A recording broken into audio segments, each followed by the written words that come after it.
Telos Alliance presents Spotlight on Axia Quasar. Quasar DSP audio processing. So, Brian, one thing that we highlight is something we call the DSP audio processing. What does that mean to people? So we have always had some form of DSP audio processing in our consoles, even from the entry point of the line all the way up into what previous to Quasar was our flagship, which was Fusion. There's always been DSP audio processing in there.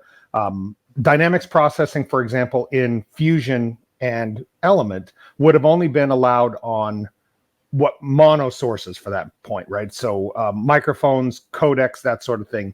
In Quasar, we've sort of ratcheted that up, and we now have DSP audio processing available.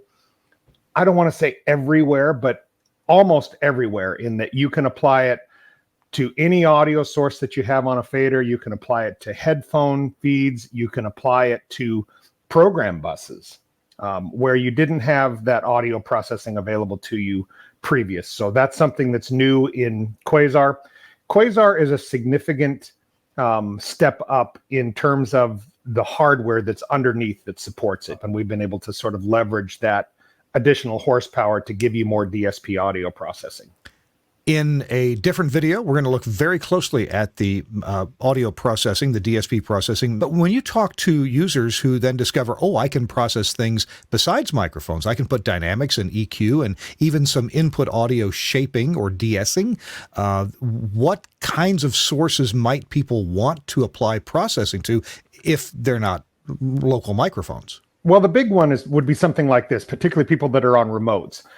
I might not have the best audio processing available to me, so I might be feeding you a substandard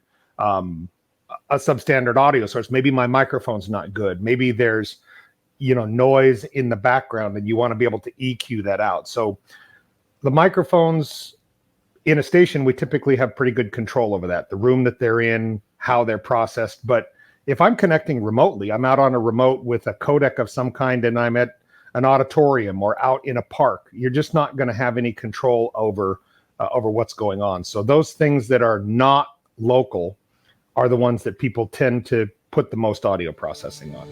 Spotlight on Axia Quasar.